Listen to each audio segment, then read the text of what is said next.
Good morning, guys. It's Carrie from Garden Rudiments. I thought I would bring you out to the greenhouse this morning to let you see kind of what I do on a daily basis. It gets very hot here as soon as the sunlight starts hitting inside the greenhouse. So I've got to actually get the talking part done pretty fast, and then I will just let y'all just kind of watch as I go about my day.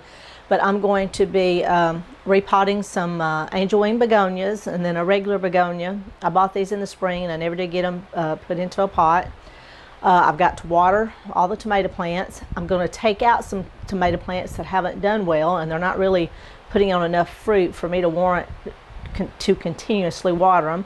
I've also lost a cucumber plant to spider mites, so I'm going to take it out. So I'm just going to do some general cleanup. When you have a greenhouse like this, I've learned it's very hard to keep it neat and tidy. I kind of want it to look like a shop, almost like a greenhouse store. I want it to look pretty. That's just me. It's very hard to keep it looking that way. Things get very dirty. You get spider webs, you get a lot of just dust and debris that falls off the plants. So I'm going to do some maintenance cleaning. I have to clean up my table. It's very hard to do a video out here when everything looks messy, but I'm trying to get things kind of tidied up, and I have a lot of projects that I want to do on my table, and I've kind of let things get messy, and so I want to just tidy up a little bit and water and just let you see what I do out here in the greenhouse.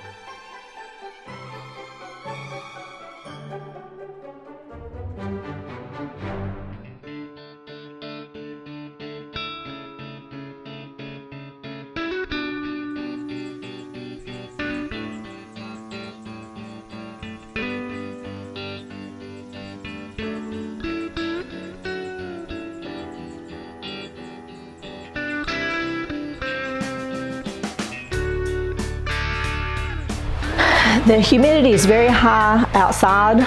It's very high in here. It's probably 75 to 80% humidity. So it's very hard to get a video where my lens is not going to fog up. I've already cleaned it twice since I've been out here. Just bringing it outside from the air conditioned space to the outside, I have to leave the cap on, hoping it'll dry up.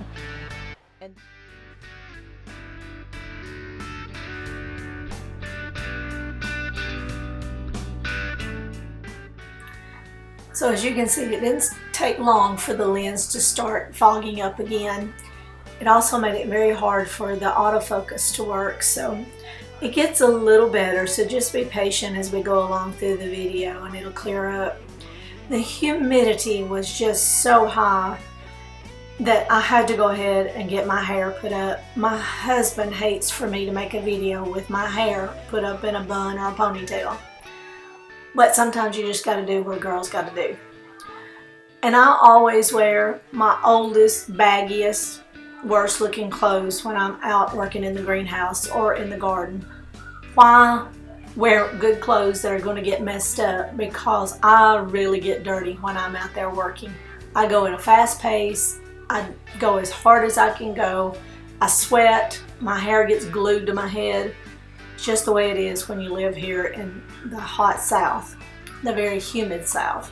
So I hope you'll understand that this is not a beauty contest. This is just the way I work. So I hope you enjoy these begonias. I've had them ever since April, and they kind of got stuck back in the corner, and I just threw water on them when I was watering everything else, and they needed to be repotted bad. They were getting root bound. They're actually very healthy.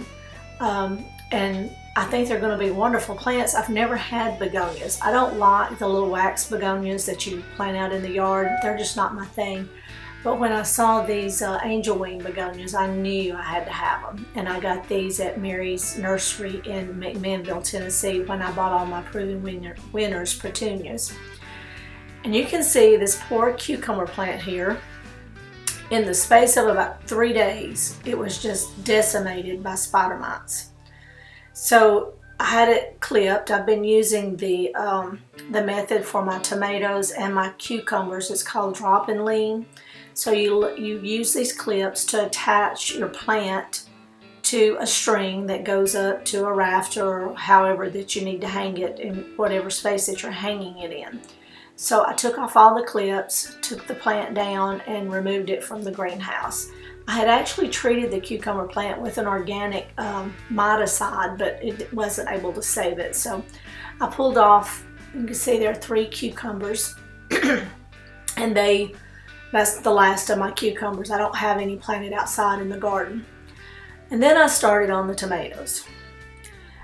I had planted 11 tomato plants inside the greenhouse, and I had 3 of a variety, and I'm not going to name those, but the 3 plants that were side by side that I'm working on right now developed a virus or fungus or something at the very start, and they might have had a couple of tomatoes on them, but they've never really produced and never have really put on a lot of good growth. It never spread to the other plants, so it was just something that variety was susceptible to. So I went ahead and took off the clips, took them off the string that attaches them to the rafter, and took them out of the greenhouse. There's no use wasting water on something that's not going to produce enough to ever be valuable. I'm not going to be able to do anything with them. So the rest of the time I'm dropping and leaning to the side so that as they keep growing taller, as you lean them to the side, they have more space to grow up. And I actually have a lot of tomatoes on the vine. Growing them in the grow bags, I'm probably not going to do this next year. It's very hard to keep the right nutrients in the bags. So, you start out really good, and it's just waiting to see what they do. Then you make corrections as you see problems. Well, then you have to wait a while after making a correction. Like if you see blossom end rot, you don't know if it's going to affect every tomato on there or if it's just the one you've seen. So then you try to treat it, and are you giving it too much when it's only one tomato is having blossom end rot?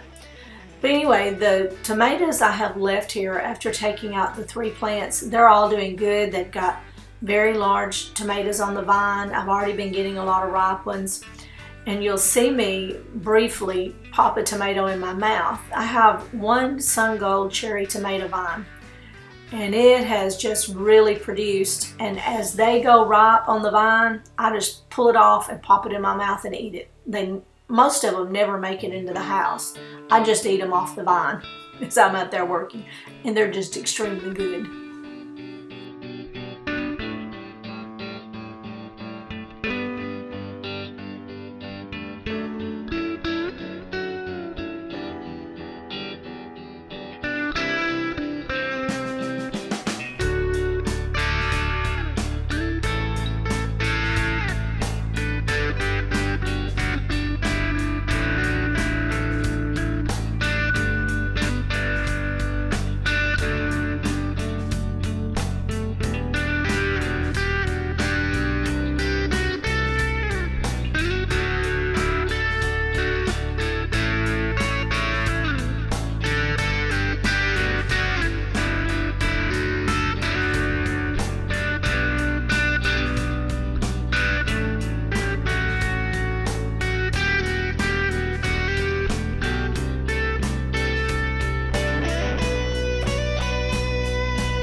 this basket of proven winners, these are the Supertunia Vista bubblegum. This arrangement basket is so large, they have grown so big that it's hard for me to even tell if I'm watering over the basket or not. It's a 12-inch pot, and I put 5 plants in there. And as you know, the Vistatunia bubblegum will just produce prolifically no matter where you put it. You'll also see other Supertunias, some Calibrachoas. That's a double orchid with the light pink that you see, and there's 2 baskets of those hanging there. One of my succulent baskets that I produced a video on, and then over in the corner is some Dichondra Silver Falls. So I hope you enjoyed this video, and I hope you'll come back, subscribe, and be there for the next one. And I'll see you next time on Garden Rudiments.